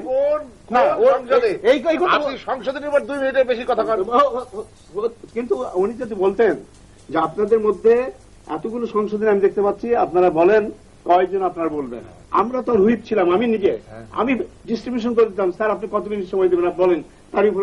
কিন্তু উনি আমাদের কোনো কথাই শুনলেন না, উনি তাড়াতাড়ি করে বললেন আমরা ওয়ার্কআউট করে চলে আসবো না, আর 10 মিনিটের উপর আলোচনা করতে। আপনাদের 10 মিনিট দেওয়া হয়েছিল, আর আপনাদের স্পিকার 1 মিনিট, মনে আছে আপনার? 1 মিনিটের মধ্যে কথা বলতে হবে, এই কথাটাও তো আমরা যে কারণে একবার কথাই বললাম না। কতজন বলেছেন 1 মিনিট করে? আমরা তো লোকই কম, আমরা কয়জন বলবো? আপনারা তো তখন 116 জন ছিলেন, আপনারা তো 116 জনের মধ্যে 70-80 জন নোটিশ দিতেন, আমরা 60 জনের মধ্যে নোটিশ দিই মাত্র 30 জন। সাধারণ ভাই, এই বিতর্ক করে কিন্তু শেষ হবে না। আমাদের কথা হচ্ছে আমাদের গণতান্ত্রিক প্রক্রিয়াতে ফিরে আসতে হবে। দেশের মানুষ কিন্তু তাকিয়ে আছে এই 2 প্রধান দলের প্রতি, কিন্তু বারবার যদি অচট খায় জনগণ কিন্তু আমাদের প্রতি আস্থা হারিয়ে ফেলবে। আজকে পার্লামেন্টারি ডেমোক্রেসিকে সত্যি আমরা কার্যকরী করতে চাই, মানে মুখে না অন্তর দিয়ে যে পার্লামেন্ট কে আমরা ডিপ্লুট করতে চাই, আমাদের কিন্তু সকল ইগোগুলোকে বাদ দিয়ে আমাদের সামনে আগে আসতে হবে এবং সত্যিকারের গণতন্ত্র প্রতিষ্ঠার জন্য আমাদের কাজ শুরু করতে হবে। অনেকটি বছর পেরিয়ে গেছে, 1991 সাল থেকে এখন পর্যন্ত যে প্রত্যাশা নিয়ে আমরা এরশাদ বিরোধী আন্দোলন করলাম, স্বৈরাচার হটালাম, কিন্তু আজ পর্যন্ত আমরা প্রাতিষ্ঠানিক রূপ দিতে পারছি না। সংসদে গণতন্ত্র চলতেছে খুঁড়ে খুঁড়ে। যখন যে সরকারে আসে বিরোধী দলই তার সংসদ বর্জনের এই কালচার থেকে আমাদের বেরিয়ে আসার একটা প্রক্রিয়া আপনি স্টার্ট করুন। আপনি একটা ভোকাল নেতা আওয়ামী লীগের, আপনি স্টার্ট করুন, আসুন আমরা সহযোগিতা করব যে এই গণতন্ত্রকে আমরা প্রাতিষ্ঠানিক রূপ দিতে চাই, সংসদকে আমরা কার্যকরী করতে চাই। এই কথাগুলো আপনি বলেন। আপনাকে একটা অনুরোধ জানাই, আপনি আগে নিজের দলের মধ্যে গণতন্ত্র শুরু করেন। আপনি বলেন পার্লামেন্টারি পার্টির মিটিং আপনারা বোধহয় এই পর্যন্ত 4টা করছেন, আজকে প্রায় 3 বছর 2.5 বছরের উপরে আজকে আপনাদের সরকার, সেখানে আপনারা নিজেরাই এই পর্যন্ত পার্লামেন্টারি পার্টির মিটিং করেন নাই। পার্লামেন্টে আপনারা সংখ্যাগরিষ্ঠ মানে কি 2/3 সংখ্যাগরিষ্ঠ সদস্য আছেন, কোরাম হয় না। 38 ঘন্টা এর মধ্যে আপনার ওই যে ইউরোপিয়ান ইউনিয়ন বোধহয় একটা আর কি ইয়ের একটা জরিপ করলো, আরে ইয়ের টিআইবি একটা জরিপ করলো, সেখানে কি তারা বলে নাই যে আপনারা 38 ঘন্টা সময় আপনারা নষ্ট করছেন শুধুমাত্র এই যে কোরাম করার জন্য, আপনারা এগুলো নষ্ট করছেন। এখন আমার প্রশ্নটা হলো যে আমাদের দলের মধ্যে গণতন্ত্র, আমি শুধু আপনার কথা বলছি না, দলের মধ্যে গণতন্ত্র চর্চাটা এটা কিন্তু শুধু বাংলাদেশে না, প্রত্যেকটি দেশেই অন্তত গণতন্ত্র প্রতিষ্ঠার প্রশ্নে, গণতন্ত্রকে প্রাতিষ্ঠানিক রূপ দেওয়ার প্রশ্নে একটি বিরোধী দল বলেন সরকারি দল বলেন তাদের মধ্যে অন্তত গণতন্ত্র চর্চা করা এটা অত্যাবশ্যকীয় একটা বিষয়। আমরা কিন্তু সেটা করতে পারতেছি না, এমন আপনার দল তো আরো করতেছেন না। আমরা তো তবুও বিরোধী দলের থেকে, আমরা যখন সরকারি দল ছিলাম তখনও পার্লামেন্টের আগে আমরা প্রত্যেকটি দিন আমরা অন্তত প্রতি অধিবেশনের আগে পার্লামেন্টারি পার্টি মিটিং করতাম। অনেক লেখালেখির পরে আমরা দেখলাম যে গতবার আপনারা একটা মিটিং দায়সারা করতে ডাকলেন, কেন পার্লামেন্ট পার্টি মিটিং কম হয়েছে আমাদের সেই কথা বলি। আপনারা যদি আসেন, আপনারা যদি পার্লামেন্টে আসেন, আমাদের ঘন ঘন পার্লামেন্ট পার্টি মিটিং তখন হবে কৌশল নির্ধারণের জন্য। কিন্তু আপনারা আসছেনই না, পার্লামেন্ট পার্টি মিটিং করে কি কৌশল নির্ধারণ করব? আমরা তো নিজেরাই পার্লামেন্ট চালাচ্ছি। আপনাদের যে কথাগুলো সেগুলো পার্লামেন্টে আমাদের অনেক সময় বিরোধী দলের ভূমিকা পালন করে আমাদের কৌশল নির্ধারণ। হ্যাঁ, কৌশল একটি সরকারের, আপনি যদি বলেন তাহলে আমি একটু আপনার সঙ্গে দ্বিমত করে আমি আপনার বিষয়টা বলতে চাই। একটি সরকারি দলে পার্লামেন্টারি পার্টির মিটিং হয় শুধু কৌশল নির্ধারণের জন্য নয়। আপনি আপনার দল, আপনি মনে করেন যে সরকার আপনার একটা বিল আনলেন বা আজকে দেশের কি অবস্থা আছে না আছে ইত্যাদি সম্পর্কে আপনারা আলোচনা নিজেরাও করতে পারেন। আপনার স্থায়ী কমিটি না, শুধু পার্লামেন্টারি। আমি যে মনে করেন আপনি একটা স্থায়ী কমিটিতে নাই, স্বরাষ্ট্র মন্ত্রণালয় স্থায়ী কমিটি ধরেন আপনি নাই, কিন্তু আজকে দেশের আইন শৃঙ্খলার ব্যাপারে এই আমরা আজকে সংসদে নাই। আপনি কি প্রয়োজন মনে করেন না এটা সংসদে আলোচনা করার? আপনি কি প্রয়োজন মনে করেন না যে আজকে দুর্নীতি কিভাবে ইয়ে করতে হবে? আপনি কি প্রয়োজন মনে করেন না আপনাদের নির্বাচনী অঙ্গীকার, যে অঙ্গীকার শিল্প প্রতিষ্ঠা এবং বেকারত্ব দূর করা, দারিদ্রতা বিমোচন করা ইত্যাদি, এই সম্পর্কে কি কি কর্মসূচিগুলো নিতে হবে? আপনারা যদি পার্লামেন্টে শুধুমাত্র আওয়ামী লীগকে গালাগালি করার জন্য আর শেখ হাসিনাকে ঘোড়ার পিঠে চড়িয়ে কি গাধার পিঠে চড়িয়ে গোল ঢেলে দেশ থেকে বের করে দেবেন, সেই সিরাজদুল্লাহ টাইপের বক্তৃতা, মানে গায়ে মারা না আপনি মরুন, এই ধরনের বক্তৃতা করে আপনারা মানে হাউস গরম করবেন, জনগণকে, জনগণের মানে তাদের দৃষ্টি আকর্ষণ করবেন, এটা দিয়ে হয় না। আপনাকে যেটা করতে হবে সেটা হলো যে দেশের সমস্যা, আওয়ামী লীগ কেন বিরোধী দল মানে পার্লামেন্টে যাক বা না যাক, আপনাদের দায়িত্ব আছে না? আপনার দেশের, আপনার এলাকার মানুষ পিআই 34 টাকা খায় নাই, আপনার মন্ত্রী 18 টাকা খাওয়াবে, এই কথা বলার পরে আপনি কি অস্বীকার করতে পারবেন আপনার কাছে প্রশ্ন করে নাই জনগণ? তাহলে আপনি কি জনগণের পক্ষে পার্লামেন্টে এই কথাগুলো বলেছেন? বলেন নাই। সাজান ভাই শোনেন, একটা পার্লামেন্টে কিছু উইটি পার্লামেন্টের উক্তি থাকতে হবে, কিছু হিউমার থাকতে হবে। কিন্তু আজকে আমাদের যদি আমরা নিজেরা পরস্পর জিজ্ঞেস করি, আজ পর্যন্ত কয়টা হিউমার আমাদের পার্লামেন্ট প্রসিডিং আপনি পাবেন এই পার্লামেন্টে? আচ্ছা, নাম্বার 2 হচ্ছে কয়টি পার্লামেন্টের প্রসিডিং এ আপনি পাবেন উইটি, যুক্তিযুক্ত, গ্রহণযোগ্য বক্তব্য আমরা দিয়েছি? আমরা কি পরস্পরের প্রতি খালি কাদা ছড়াছড়ি করব? আমরা কি এই কালচার থেকে বেরিয়ে এসে আমরা একটু লাইব্রেরিতে যাব না? লাইব্রেরিটা আজকে 80,000 বই রয়েছে লাইব্রেরিতে। সেই 80,000 বইয়ে আপনার 300 জন পার্লামেন্ট মেম্বার কয়দিন লাইব্রেরিতে গেছে? লাইব্রেরি কালচার আমাদের আছে? আপনার নিশ্চয়ই মনে আছে 1991 সালে আমরা যখন সরকারি দল, আপনার বিরোধী দলে তোফায়েল আহমেদ, সঞ্জিত সেনগুপ্ত, তারপর তখন সালাউদ্দিন কাদের চৌধুরী ওদিকে বসতেন, এতগুলো বই নিয়ে আসা আমাদের। আপনার মনে আছে এটা? আমরা নবীন পার্লামেন্ট ছিলাম, আমরাও কিন্তু দৌড়াদৌড়ি করে এটাকে মোকাবেলা করার জন্য আমি ব্যক্তিগতভাবে লাইব্রেরিতে বহুবার গেছে এবং বহু কাউল সহ মেয়ের পার্লামেন্ট প্র্যাকটিস এর প্রসিডিউর সব বহু বই নিয়ে আসে হাজির হয়ে মোকাবেলা করার চেষ্টা করেছি। এই যে একটা শেখার, এই যে একটা গণতন্ত্র চর্চার একটা প্রক্রিয়া শুরু হয়েছিল 91 সালে, আপনারা যে মুহূর্তে থেকে পার্লামেন্ট থেকে বেরিয়ে গেলেন এই পড়াশোনাটা বন্ধ হয়ে গেল। আপনারা আসলে ক্ষমতা আসবার পরে পার্লামেন্ট ওই যে কাউলের বই আর তোফায়েল সাহেব আর আনার প্রয়োজন মনে করলেন না, আর কেউই দরকার মনে করলেন না। শুধু কে কত জোরে গলাবাজি করবে, চাপাবাজি করবে, এটা একটা মনে হচ্ছে পার্লামেন্টের একটা ফোরাম তৈরি হয়ে গেল, চাপাবাজির পার্লামেন্ট। এখন আমাদের একটু লেখাপড়া করবার, একটু সুপ্ত প্রতিভা বিকাশের জন্য পড়াশোনা করবার এত বড় একটা লাইব্রেরি রয়েছে, ইউএনডিপি অর্থায়নে সেখানে ইন্টারনেট কানেকশন দেওয়া হয়েছে, গবেষণার সেল করা হয়েছে, আমরা সেদিকে যাচ্ছি না। আমরা আসি কি করে পরস্পরকে কতটুকু ছোট করব সেই প্রতিযোগিতায় আমরা লিপ্ত আছি। আসুন না আমরা একবার চেষ্টা করি। এই যে মাননীয় সংসদের আপনারা এত কথা বলছেন, কথার মূল কিন্তু হতাশাই বেরিয়ে আসছে আপনাদের কথার মধ্যে। দেশটি স্বাধীন হলো আজকে প্রায় 33 বছর, 33 বছর চলছে, স্বাধীনতার মাস, এটি মার্চ মাস। কেন আমরা স্বাধীনতা তো আসলে 30 লক্ষ মানুষ প্রাণ দিল, 2 লক্ষ মা বোন তাদের সম্মান বিসর্জন দিল, এজন্য নয়। কেন পারলাম না আমরা? আসলে আমাদের ব্যর্থতাটা কোথায়? যখন স্বাধীনতার পর মানুষের যে প্রত্যাশা ছিল, সে প্রত্যাশা পূরণের সর্বপ্রথম যে সরকার 73 থেকে 75 পর্যন্ত এই সরকার ব্যর্থ হল। সে সময়ে সত্যি কথা বলতে কি ব্যর্থতার গ্লানি এত দূর এসে গেল যে একদলীয় সরকার কায়েম করল, গণতন্ত্রকে সেখানেই প্রথমেই কবর দেওয়া হলো, সংবাদপত্রের ত্রুটি চেপে ধরা হলো, এমনকি হাইকোর্টের মতো জায়গাতে যেখানে মৌলিক অধিকার মানুষকে সংরক্ষণ করবে সেখানে রিট জুডিশিয়ালটি কেড়ে নেওয়া হলো। এই ঘটনাগুলো যদি না ঘটতো গণতন্ত্র কিন্তু এত তাড়াতাড়ি ক্ষতিগ্রস্ত হতো না। ওই যে ক্ষতিগ্রস্তটা হলো, সেই ক্ষতিগ্রস্তটা হলো এমন ভাবে যে আমাদের একদলীয় শাসন ব্যবস্থা যদি আছে কায়েম থাকতো তাহলে এই বিতর্কের আমাদের কোনো সুযোগ ছিল না। একদলীয় শাসন ব্যবস্থা যদি কায়েম থাকতো তাহলে গণতন্ত্রকে প্রাতিষ্ঠানিক রূপ দেওয়ার প্রথম সরকারের আমলেই, অর্থাৎ বঙ্গবন্ধু শেখ মুজিবুর রহমানের সরকারের আমলে প্রথম আঘাতটা এসছে। আসবার পরে পরবর্তীকালে জিয়াউর রহমান এসে বহুদলীয় গণতন্ত্র দিয়েছেন, তারপর তিনি নির্বাচন করেছেন, রাষ্ট্রপতি হয়েছেন, তারপর আবার এরশাদ সাহেব ক্ষমতা দখল করেছেন, তিনি স্বৈরাচার হিসেবে এটা দীর্ঘদিন স্বৈরাচারী শাসন ব্যবস্থা কায়েম করেছেন। আমরা যৌথভাবে 22 দল তখন বিভিন্ন জায়গাতে আমরা জোটবদ্ধ, একটা 15 দল, একটা 7 দল, 22 দল আমরা আন্দোলন করেছি, করে স্বৈরাচারকে হটিয়েছি। তারপরে নির্বাচন হয়েছে, নির্বাচনের পর বিএনপি সরকার গঠন করেছে। এখন সরকার গঠন করার কারণেই যদি বিরোধী দলের নেত্রী ভাবেন এটা আমার প্রাপ্য ছিল, ওনারা পেলেন কেন, এইটা ভাবার বোধহয় সঠিক হয়নি, যার জন্য লাগাতার এই সংসদ বর্জনটা কালচারটা তৈরি হলো। আমি মনে করি এই 30 লক্ষ বললেন যে আপনি এই কালচার সবাই করতেছে, এটা না, আমি বলছি, 72 থেকে 75 কথা বললেন, কিন্তু এরপরে তো দীর্ঘ সময় আপনারই সবচেয়ে বেশি সময় কিন্তু বাংলাদেশের শাসন ক্ষমতায় ছিল।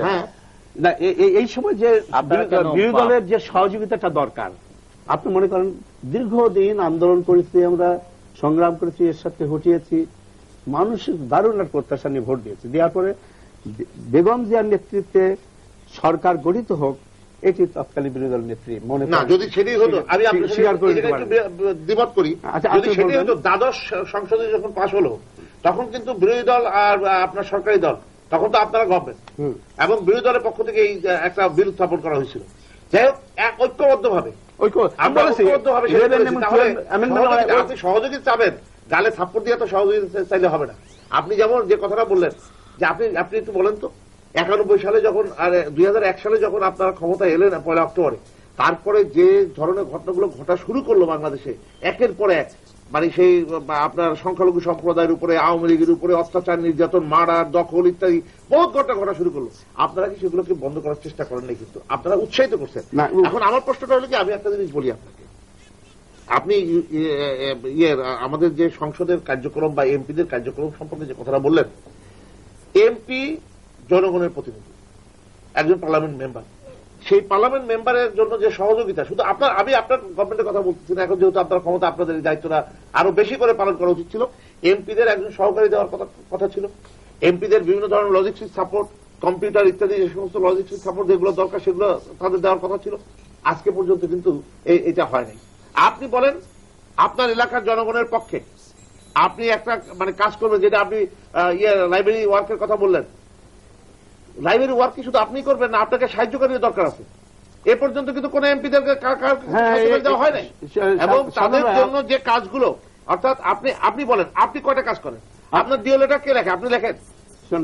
শোন, এটা আমাদের সবাইকে, আমরা তো এখন এমপিরা চটি জুতো সেলাই থেকে চণ্ডীপাঠ পর্যন্ত সবই আমরা করছি, কিন্তু এটাকে ডেভেলপমেন্ট করার জন্য ইউএনডিপি যে টাকাটা বরাদ্দ করেছিল আপনাদের সরকারের আমলে, হুমায়ুন চৌধুরী সাহেবের আমলে, UNDP strengthening of the parliamentary democracy in বাংলাদেশের শীর্ষক ইয়েতে কোটায় যে টাকাটা বরাদ্দ করেছিল, হুমায়ুন চৌধুরী 20 কোটি টাকা তিনি ব্যয় করলে প্লেনে ঘুরে। আমাদের সবারই একটা কম্পিউটার তখন আমরা পেতাম, একটা গোটার টাকাটাই মূলত অপচয় হয়ে গেছে আমাদের হুমায়ুন চৌধুরী আমলে, যেটা এখন উনি মারা গেছেন, আমি কিছু বলতে চাই না, কিন্তু উনি এখন এই তথ্য আমি আপনাদের দেওয়া সুতরাং আপনারা করেন না। শোনেন, এই যে একটা টাকা ছিল, এটি বিরাট একটা অঙ্ক, সে অঙ্কের টাকা অনেক বড় ছিল, তখন একটা অফিসে দেওয়ার কথা ছিল, আমাদের অ্যাসিস্ট্যান্ট দেওয়ার কথা ছিল, এবং কম্পিউটার দেওয়ার কথা ছিল। এটা তো খুব টাকা দরকার না। আপনি আপনার থানায়, আপনি উপজেলায়, আপনার উপজেলায় একটা অফিস আপনি পাবেন, সেখানে একজন আপনার পিয়ন, একজন সহকারী আপনি পাবেন, এটার জন্য কিন্তু খুব বেশি টাকা প্রয়োজন আমি মনে করি না। এবং এটা যদি একটি সরকারের হয়, মানে আন্তরিকতা থাকে, তাহলে এটা করা সম্ভব আমি মনে করি। সম্ভব। আচ্ছা ভাই শোনেন, সময় কম আসতেছে, আমি একটা জিনিস আপনাকে বলি। আপনারা যখন 91 সালে ক্ষমতায় ছিলেন, তখন সার নিয়ে যে কেলেঙ্কারিটা হয়ে গেল এবং 18 জন কৃষক মারা গেল, আবার সারের কেলেঙ্কারি, সারের জন্য এখন আবার সেই অবস্থার সৃষ্টি হলো কেন? এটা একটু বলেন। শুনবেন, এই সারের উপরে এই পার্লামেন্টে আমি বক্তব্য দিয়েছি, আপনার থাকলে আরো। আপনাকে ধন্যবাদ। এই জন্য বোধহয় শুনেছেন গভর্নমেন্ট কি করলে এটা দাঁড়ান, আপনারা ওই 18 জন কৃষক মেরেছে, আপনারা কিন্তু 5 বছর ক্ষমতায় ছিলেন, একটি কৃষক মারার একটা অভিযোগ উপস্থাপন করে মামলা দায়ের করে যারা যারা দায়ী তাদের বিরুদ্ধে কিছুই করেননি। অর্থাৎ আপনারা সবসময় এক বক্তব্য রাখেন যেটাই তথ্য ভিত্তিক নয়। আপনি কি তাহলে অস্বীকার করবেন? আপনারা যখন ক্ষমতায় ছিলেন, শেষ করি, শ্রমিক হত্যা হয়েছে রমজানের মধ্যে, এবারও আপনারা গভর্নমেন্ট ক্ষমতা আসার পরে নারায়ণগঞ্জে রমজানের মধ্যে শ্রমিকদেরকে বেতনের দাবিতে শেষ করে আমি শেষ করি। তাদেরকে গুলি করে হত্যা করছে, অস্বীকার করতে পারবেন না, শোনেন, এইগুলো সকল সরকারের সময়ে কখনো না কখনো ইনসিডেন্ট যে হয়নি তা না, আপনাদের সময় বহু না, আওয়ামী লীগের সময় শোনেন, ইনসিডেন্ট হয় নাই। আপনি আমরা গ্যারান্টি দিতে পারি, কিছুক্ষণ আগে কোন বললেন, কৃষক, কোন শ্রমিক তাদের ন্যায়সঙ্গত দাবির ভিত্তিতে আন্দোলন করতে গিয়া তারা মারা গেছে, এমন ঘটনা আওয়ামী লীগের ঘটনা। আপনি কিছুক্ষণ আগে বললেন যে আওয়ামী লীগের উপর অত্যাচার হয়েছে ইত্যাদি, তাই না? আমরা 1996 সালে 2001 সাল পর্যন্ত আমাদের কত নেতা কর্মীকে আপনার ঘর ছাড়া করেছেন। আপনারা সেই জয়নাল হাজিরের বাহিনী, তাহের বাহিনী, তারপরে শামীম ওসমানের বাহিনী, তারপরে আমাদের হাজী সেলিমের বাহিনী, হাজী মকবুলের বাহিনী, কামাল মজুমদারের বাহিনী, কি অত্যাচার জুলুম নির্যাতন করেছে, কত লোককে হত্যা করেছে, কত নেতাকর্মী ঢাকা মহানগরীতে এসে বছরের পর বছর থাকতে হয়েছে। আমি তাই বলি না যে এটা প্রতিশোধমূলক কোনো ব্যবস্থা নিতে হবে, আমি বলি সবারই শিক্ষণীয় ব্যাপার রয়েছে। আপনারা যেমন কষ্ট পাচ্ছেন, আমরা কিন্তু কম কষ্ট পাইনি, আমাদের নেতাকর্মীদের নিয়ে আমাদের কম দুর্ভোগ বইতে হয়নি। যদি গণতন্ত্র সুষ্ঠুভাবে পরিচালিত হতো, আমার অধিকার যদি সংরক্ষিত হতো, আমি তখন বিরোধী শুনলে সাধারণত আপনি অবাক হয়ে যাবেন। 1996 সাল থেকে 2001 সাল পর্যন্ত আমার এলাকায় একটি নতুন রাস্তা ঘাট, স্কুল, কলেজ, ব্রিজ, কালভার্ট করা হয়নি। সেজন্য কি আমাদের আমি বলছি এটা প্রতিশোধমূলক না, কালচারটা যদি ডেভেলপ হতো, কথা বলতে প্রতিশোধমূলক হতো না, যদি কালচারটা এই হতো, আমি জানি না হয়েছে কিনা, তবে আমাদের এলাকায় প্রচুর কাজ 21 বছরে যা হয় নাই। আমি আমার এলাকার কথা বলতে পারি, 5 বছরে আমরা বহু কাজ করেছি। আমি বলবো না 21 বছরে যা হয়েছে তার চেয়ে বেশি করছি, তা না, 5 বছরে অনেক কাজ আমরা করেছি। কিন্তু প্রশ্নটা হলো যদি এখন যে টাকা দিচ্ছেন না, এখন যে আমার এলাকায় কাজ হচ্ছে না, ওইটা প্রতিশোধ না। সংসদ সদস্য হিসাবে যদি আমাদের সবার সম অধিকার প্রতিস্থাপিত হতো, আমাদের এলাকার উন্নয়নের জন্য, সমাজের উন্নয়নের জন্য, রাষ্ট্রের উন্নয়নের জন্য, কালচারটা কোথায় এই কালচারটাকে ডেভেলপ করার জন্য আমি বলছি। আচ্ছা, আপনি যে সার নিয়ে কথা বললেন, আপনি যে সারের কথা পার্লামেন্টে বললেন, আপনার কৃষিমন্ত্রী বা আপনার শিল্পমন্ত্রী কি বললেন, কি উত্তর দিলেন? সারের এই যে আজকে সমস্যা, ডিজেল, আমি সেই অবস্থা কেরোসিন, সার, তিনটির উপরে আমি কথা বলেছি। মাননীয় প্রধানমন্ত্রী এমার্জেন্সি মিটিং করেছেন, সংঘর্ষের সঙ্গে 50,000 মেট্রিক টন টিএসপি আমদানির নির্দেশ দিয়েছেন এবং সারের কোনো ঘাটতি ছিল না। ঘাপলাটা করেছিল আমাদের ডিলার ভাই সাহেবেরা। এই ডিলার কারা? আওয়ামী লীগের সময় ডিলার নিয়োগ করা হয় নাই। আমি চ্যালেঞ্জ করে বলতে পারি, আপনারা 91 যে ডিলার নিয়োগ করছেন সেই ডিলারদেরকে আওয়ামী লীগের সময় আমি আপনাদের লেখা হয় নাই।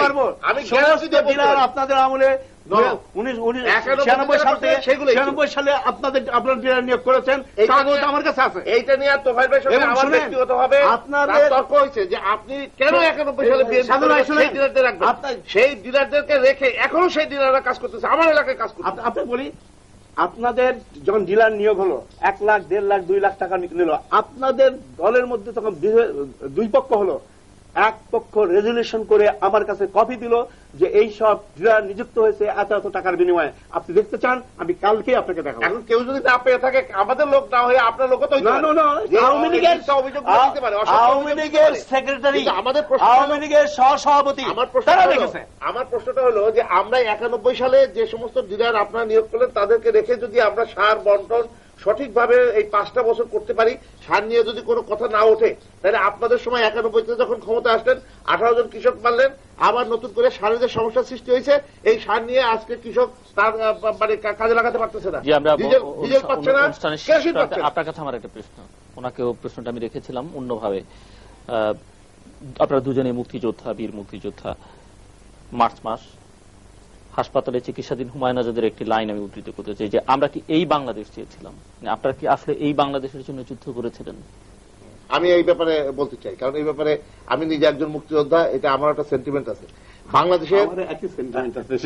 বাংলাদেশের স্বাধীনতার জন্য আমরা যারা লড়াই করেছি, রক্ত দিয়েছি, আমাদের অনেক পরিবার পরিজন নিঃশেষ হয়ে গেছে, একদম মানে পরিবার পরিজনে বহু হত্যাকাণ্ড ইত্যাদি হয়েছে। আমার নিজের এলাকা, আমার নিজের বাবা তখন পার্লামেন্টের মেম্বার ছিলেন, 70 সালে নির্বাচিত হয়েছিলেন, এবং আমার বাড়িঘর সব পুরো সারখার করে দেওয়া হয়েছে। এখন প্রশ্নটা হলো যে আপনি যে কথাটা বলছেন, আমরা এই বাংলাদেশ চাই নাই।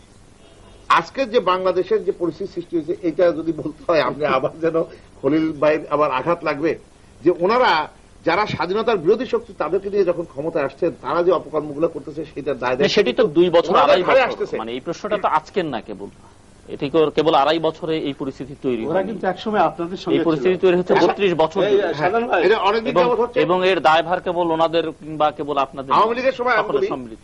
আওয়ামী লীগের সময় এই মুক্তিযোদ্ধাদেরকে তাদের ভাতা, তাদের চাকরিতে তাদের অবস্থান করে দেওয়া, তাদের মুক্তিযোদ্ধাদের যারা মানে কি বলে সন্তান সন্ততি তাদেরকে চাকরি কোটা নির্ধারণ করা, সেগুলো কিন্তু আওয়ামী লীগের সময় তাদের অন্তত করা হয়েছিল। আওয়ামী লীগের সময় মুক্তিযুদ্ধের যে চেতনা সেটাকে অন্তত আপন করার জন্য ব্যবস্থা করা হয়েছিল। বঙ্গবন্ধুকে হত্যার পরে যে কাজটা হলো সেটা হলো যে আমরা দেখলাম একসময় বাংলাদেশ বেতার রেডিও বাংলাদেশ হয়ে গেল পাকিস্তানি ভাবধারায়। আমরা জয় বাংলা স্লোগান দিয়েছি, আমার ভাইকে অস্বীকার করতে পারবে যে জয় বাংলা স্লোগান দেন নাই। সেই জয় বাংলা স্লোগান এখন উনি বাংলাদেশ জিন্দাবাদ বলতে আরো বেশি উৎফুল্ল মনে করেন। এই যে তার যদি চেতনায় যদি এই যে অবনতি ঘটে থাকে, সেই অবনতির কারণে আজকে এই যারা স্বাধীনতা বিরোধী শক্তি, যাদেরকে 15 দফার মধ্যে আমরা বলেছি এই স্বাধীনতা বিরোধী শক্তি ক্ষমতার থেকে তাদের যারা মন্ত্রিসভায় আছে তাদেরকে ক্ষমতার থেকে সরিয়ে দেওয়া ইত্যাদি, এই সমস্ত কথাগুলো কিন্তু আমরা বলেছি। আজকে যারা স্বাধীনতার সপক্ষে তারা কিন্তু এইগুলো নিয়ে বহুবার কথা বলেছে, কিন্তু ওনাদের এই চেতনায় আঘাত লাগে নাই। আপনি যেটা বলতে চাচ্ছেন, এই বাংলাদেশ আমরা চাই নাই, বাংলাদেশের যে স্বাধীনতার জন্য আমরা যে লড়াই সংগ্রাম করেছিলাম সেই চেতনার ভিত্তিতেই বাংলাদেশ বঙ্গবন্ধু সেই স্বপ্নের সোনার বাংলা গড়ে উঠুক, এটাই কিন্তু আমরা চেয়েছিলাম। এবং সেটা করার জন্য আজকে বারবার যে প্রতিবন্ধকতার সৃষ্টি হচ্ছে, এইটার থেকে রক্ষা পাওয়ার জন্য কিন্তু আজকে প্রয়োজন যে গোটা দেশকে বঙ্গবন্ধু যেভাবে সারা দেশের মানুষকে ঐক্যবদ্ধ করেছিল। 7ই মার্চ, আজকে দেখেন আজকে 7ই মার্চ, সেই 7ই মার্চে উনি একজন মুক্তিযোদ্ধা। উনি কি অস্বীকার করতে পারবেন যে আজকে সরকার 7ই মার্চে বঙ্গবন্ধুর কোন অবদান আজকে রেডিও টেলিভিশনে কোথাও কি বলছে? অথচ এই ঐতিহাসিক ভাষণ, 7ই মার্চের ভাষণ সারা দুনিয়ায় মানুষের কাছে সবচাইতে পপুলার ভাষণ। এবং আমি মনে করি পৃথিবীর যত জননেতা এ পর্যন্ত এসেছেন তার মতো এত মানে জনপ্রিয় ভাষণ, এত ভালো একটি ভাষণ এটা আমার মনে হয় দিতে পারেন না। এবং উনি সুস্পষ্টভাবে বলেছেন যেবারের সংগ্রাম মুক্তির সংগ্রাম, এবারের সংগ্রাম স্বাধীনতার সংগ্রাম। যে দায়ভারটা মূলত উনি আপনাদের উপরই চাপিয়ে দিলেন, যে ব্যর্থতার দায়ভার। ব্যর্থতার দায়ভার সবসময় সরকারি দলের উপর আসে। এই কারণে সরকার পরিচালনা করতে গেলে অনেক কিছু দরকার হয়। ওনারা যখন আমাদের বিরুদ্ধে আন্দোলন করলেন, জামাত যখন ওনাদের সঙ্গে সহযোগী হলো, জামাতের প্রত্যেকটা নেতাকর্মী তার মুক্তিযোদ্ধা হয়ে গেছিল সেই সময়। আমরা দেখলাম। এখন কষ্ট পাবেন না, আপনাদের সঙ্গে যখন জামাত থাকে তখন তারা সব মুক্তিযোদ্ধা, আর আমাদের সঙ্গে আসলে আমাদের সঙ্গে জামাত এভাবে ছিল না, এই কথা বলেন কেন? আমাদের পিছনে পিছনে না। নিজামী সাহেব এবং শেখ হাসিনার ছবি এখানে সাংবাদিক ভাইরা আছেন, সবাই জানেন। এটা একটু লুকানোর ব্যাপার না। ক্ষমতায় থাকার জন্য যে যখন যেভাবে আমরা পেয়েছি তাকে ব্যবহার করেছি, এই তো। আমার কথা হচ্ছে, শোনেন, আমরা মুক্তিযুদ্ধের চেতনা কত বেশি আমরা প্রয়োগ করেছি আমাদের সমাজে বা রাষ্ট্রে। 30,000 প্রগতিশীল নেতা কর্মীকে আপনাদের প্রথম সরকারের আমলে হত্যা করা হয়েছে, এর মধ্যে বহু মুক্তিযোদ্ধা আছে। তারপরে আপনাদের সহকর্মী ছিল বঙ্গবীর কাদের সিদ্দিকী, সে একটা মতবিরোধ হতে পারে। আপনি কিছুক্ষণ আগে বললেন ভলান্টিয়ারের উক্তি দিয়ে, আপনার সঙ্গে আমি একমত না হতে পারি, কিন্তু আপনার কথা বলার অধিকারকে আমি জীবন দিয়ে রক্ষা করব। আপনারা রক্ষা করেছিলেন। উনি মতবিরোধ হয়েছে, উনি পদত্যাগ করেছেন, উনি একটা সেপারেট প্ল্যাটফর্ম করবেন। তার মিটিং এর উপর আক্রমণ করে যে তছনছ কাণ্ডটা করলেন, এটা কি মুক্তিযুদ্ধের চেতনার কথা? আপনাদের আমাদের রাষ্ট্রপতি ছিলেন চৌধুরী, বন্ধ করছেন। শেষ করতে দেন। আমাদের কথা হচ্ছে যে এরপরে মুক্তিযোদ্ধার ভাতার কথা বললেন। উনি কি চেয়েছিলেন? উনি বলেছিলেন একটা মুক্তিযোদ্ধার জন্য একটা মন্ত্রণালয় করা হোক, তাদের জন্য 2,000 টাকা করে দেওয়া হোক। এই কাজটি কিন্তু এই জোট সরকারই করেছে। যুদ্ধ মন্ত্রণালয় গঠন করেছে, ভাতাটাকে আমরা বাড়িয়ে দিয়েছি, ওইটা রাখিনি। তাহলে কথা হচ্ছে, শোনেন, মুক্তিযুদ্ধের চেতনাটা মানে এই নয় রাষ্ট্রীয় সম্পত্তিকে নিজস্ব সম্পত্তি হিসাবে লুটপাট করা, দুর্নীতিকে রাহগ্রস্ত করা। আমরা সেটা করতে চাই না। আমরা করতে চাই। তাহলে মুক্তিযোদ্ধাদের ভাতা যে আওয়ামী লীগ চালু করলো, এটাকে বলতে চান কি এটা লুটপাট? না, লুটপাট না। তাহলে জাতীয় অর্থনীতিতে যেভাবে লুটপাট, আমি আওয়ামী লীগকে ঘাড়ে নিচ্ছেন কেন? যদি করে থাকেন, আমরা শুরু করলাম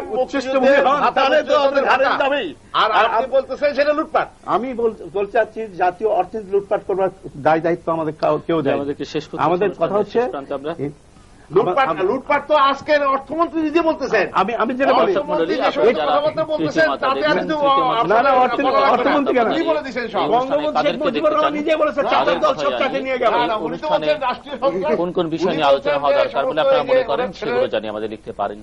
আমাদের লিখবার ঠিকানা হচ্ছে পরিচালক, তৃতীয় মাত্রা, channel I, GPO box 2433, Dhaka 1000। আমাদের ইমেল করতে পারেন এই অ্যাড্রেসে tmatra@ccn-media.com। আপনাদের মতামত নিয়ে যেগুলো আপনারা ডাকযোগে এবং ইমেইলে পাঠাচ্ছেন এবং আপনাদের সরাসরি অংশগ্রহণে আমাদের অনুষ্ঠান তৃতীয় মাত্রা আপনি এখন প্রচারিত হচ্ছে প্রতি শুক্রবার বাংলাদেশ সময় বিকেল 3:30 এবং রাত 2টায়। আশা করব সেই অনুষ্ঠানটি আপনারা নিয়মিত দেখবেন, যেমন প্রতিদিন দেখছেন তৃতীয় মাত্রা। মাননীয় সংসদ সদস্যবৃন্দ, আলোচনা অংশ নেবার জন্য আপনাদের দুজনকে অসংখ্য ধন্যবাদ। আপনাকে ধন্যবাদ, আর সম্মানিত দর্শক শ্রোতাকে ধন্যবাদ। বাংলাদেশের মতো একটি সম্ভাবনাময় দেশ মুষ্টিমেয় কতিপয় ব্যক্তির খামখেয়ালির জন্য ধ্বংস হয়ে যাক, এটি আমরা কেউই চাই না। অনেক ত্যাগ তিতিক্ষা, অনেক সংগ্রাম, অনেক রক্তক্ষয়, অনেক জীবনের, অনেক মা বোনের সম্মানের বিনিময়ে অর্জিত আমাদের এই বাংলাদেশ। সুপ্রিয় দর্শক মণ্ডলী, স্বপ্ন ছাড়া কোনো মানুষ বাঁচতে পারে না। আমরা স্বপ্ন দেখতে চাই, আমরা সেই নেতৃত্ব চাই, যে নেতৃত্ব আমাদেরকে নতুন নতুন স্বপ্ন দেখাবেন এবং সেই স্বপ্নগুলোকে বাস্তবের কাছাকাছি নিয়ে যাবেন। সেই অপেক্ষায় আমরা থাকলাম। আমাদের সঙ্গে থাকবার জন্য আপনাদের অসংখ্য ধন্যবাদ। আপনাদের সকলের জন্য শুভকামনা।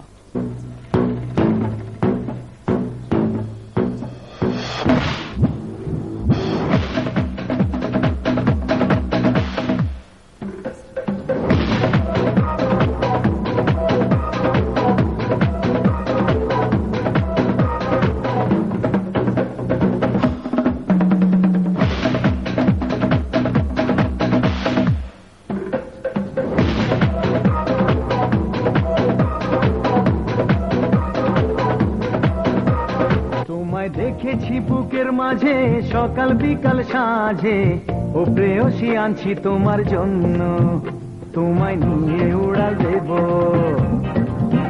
দুঃখ কষ্ট ছাড়িয়ে যাব, তাই তোমার জন্য আনছি পিজাব স্বপ্ন। পিজাব মানে ভালোবাসা, দুটি মনের একটি আশা, পিজাব মানে স্বপ্ন তোমারই জন্য। Pizza, drink the dream.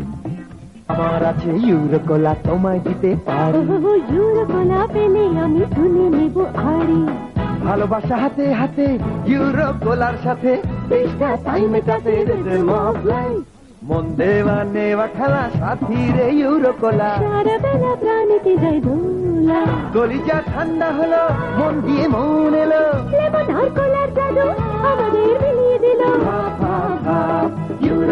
Euro কোলা আড়ি থেকে ভাব।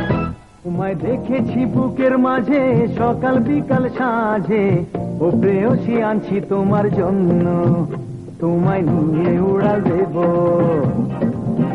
দুঃখ কষ্ট ছাড়িয়ে যাব, তাই তোমার জন্য আনছি পিজাব স্বপ্ন। পিজাব মানে ভালোবাসা, দুটি মনের একটি আশা, পিজাব মানে স্বপ্ন তোমারই জন্য। Pizza, drink the dream.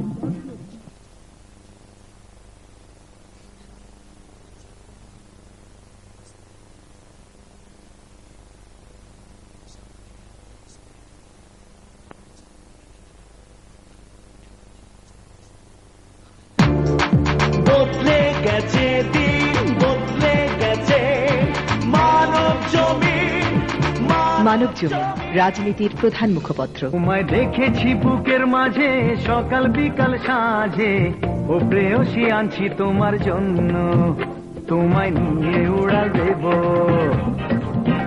দুঃখ কষ্ট ছাড়িয়ে যাব, তাই তোমার জন্য আনছি পিজাব স্বপ্ন। পিজাব মানে ভালোবাসা, দুটি মনের একটি আশা, পিজাব মানে স্বপ্ন তোমারই জন্য। Pizza, drink the dream. আমার আছে ইউরো কোলা, তোমায় দিতে পারি, ইউরো কোলা পেলে আমি তুলে নেব আড়ি, ভালোবাসা হাতে হাতে ইউরো কোলার সাথে, চেষ্টা তাই মেটাতে রিদম অফ লাইফ, মন দেওয়া নেওয়া খেলা সাথী রে ইউরো কোলা। সারা বেলা প্রাণীতে যায় দোলা, কলিজা ঠান্ডা হলো, মন দিয়ে মন এলো, লেমন আর কোলার জাদু আমাদের মিলিয়ে দিল, ইউরো কোলা আড়ি থেকে ভাব। তোমায় দেখেছি বুকের মাঝে সকাল বিকাল সাঁঝে, ও প্রেয়সী আনছি তোমার জন্য, তোমায় নিয়ে উড়াল দেব, দুঃখ কষ্ট ছাড়িয়ে যাব, তাই তোমার জন্য আনছি ফিজাব স্বপ্ন। ফিজাব মানে ভালোবাসা, দুটি মনের একটি আশা, ফিজাব মানে স্বপ্ন তোমারই জন্য। Fizz Up, drink the dream. আপনাদের সবাইকে সাদর আমন্ত্রণ জানাচ্ছি সাম্প্রতিক বিষয় নিয়ে মুক্ত আলোচনার অনুষ্ঠান তৃতীয় মাত্রা দেখার জন্য। অনুষ্ঠানটি উপস্থাপনা ও পরিচালনা করছেন জিল্লুর রহমান। চলুন তাহলে দেখা যাক তৃতীয় মাত্রা।